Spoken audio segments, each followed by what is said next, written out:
Noël est plus proche que jamais et pour l'occasion, j'ai eu envie de vous partager ma recette de sablé de Noël. Dans un grand saladier, on va venir mélanger de la farine, de la fécule de maïs,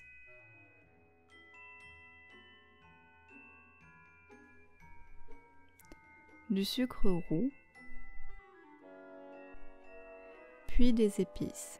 J'aime bien mettre une belle quantité de noix de muscade fraîche, une bonne cuillère de cannelle, du gingembre et je rajoute aussi un peu de mix d'épices à tarte à la citrouille. C'est une version un peu plus douce que le 4 épices, mais vous pouvez aussi mettre du 4 épices si vous aimez ça, c'est optionnel. Un peu de levure chimique et une belle grosse pincée de sel.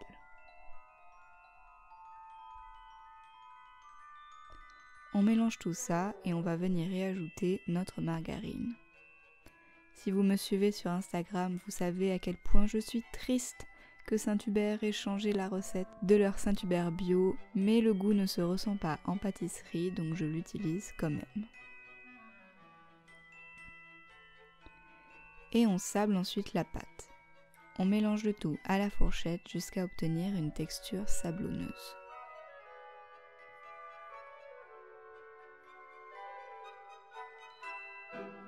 Vous devez pouvoir prendre le mélange et le frotter entre vos mains sans sentir de morceaux de margarine.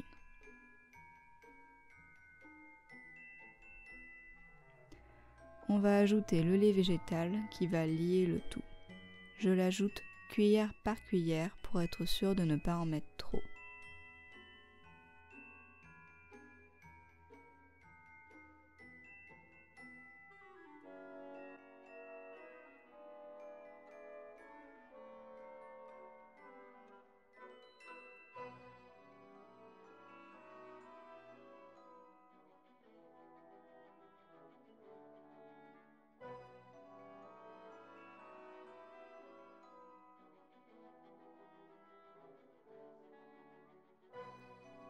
Quand on a une pâte que l'on arrive à rendre homogène et à former en boule avec nos mains, c'est que c'est bon. Pour moi, c'était au bout de 3 cuillères à soupe de lait.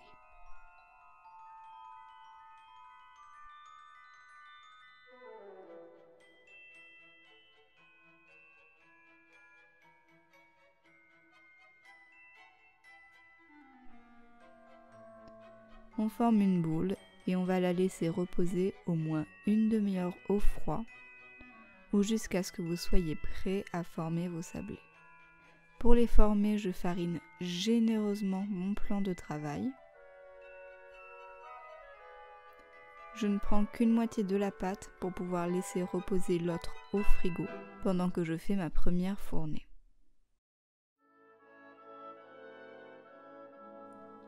Le nombre de vos sablés dépendra de l'épaisseur que vous choisissez. Moi, j'aime bien des sablés un peu épais qui font au moins 5 ou 8 mm d'épaisseur avant cuisson. Du coup, ça me donne au moins une trentaine de sablés. Si vous les faites beaucoup plus fins, vous pouvez même aller jusqu'à une cinquantaine. Ça dépendra aussi de la taille de vos sablés. On fait comme quand on était enfant. On abaisse la pâte, puis on fait autant de sablés que possible avec des emporte-pièces.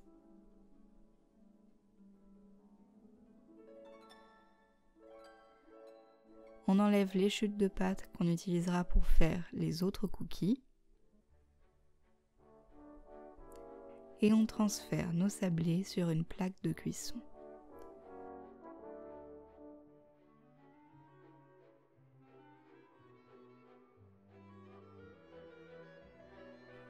On va les faire cuire à environ 170 degrés pendant une douzaine ou une quinzaine de minutes. Vous pouvez très bien vous arrêter là et les manger comme ça, mais j'ai voulu être un petit peu extra pour les fêtes et j'ai décidé de les décorer avec du glaçage. On va faire un glaçage à base d'aquafaba réduit. Je commence avec 60 g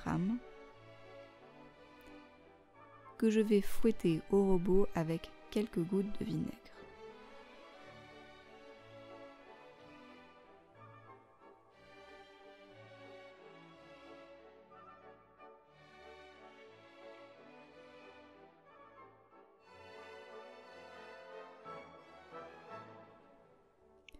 Quand le mélange est mousseux mais pas trop ferme, j'y rajoute de la vanille, puis je vais venir y rajouter une grosse quantité de sucre glace.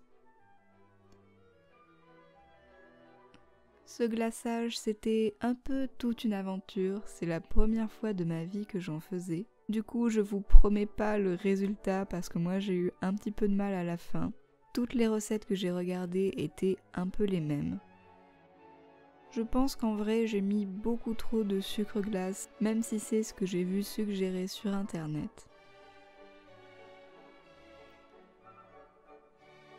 Le résultat que j'ai eu était vraiment beaucoup trop ferme.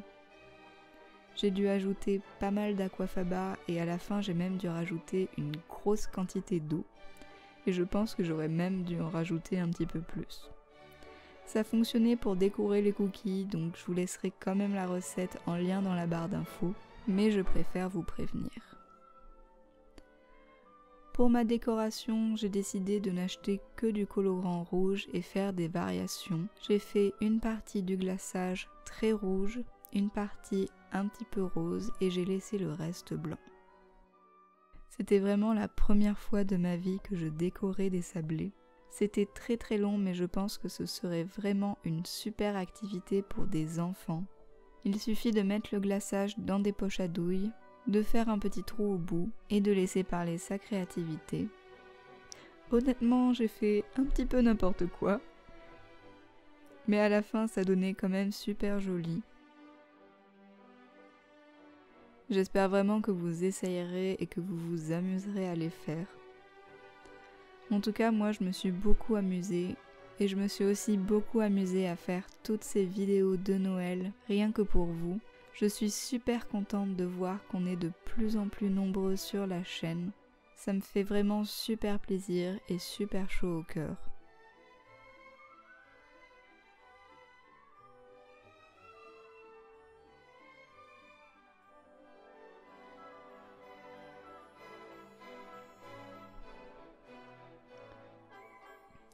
Je vous montre juste comment décorer des flocons parce que je trouve que c'est ce que j'ai le mieux réussi et ce qui était le plus joli.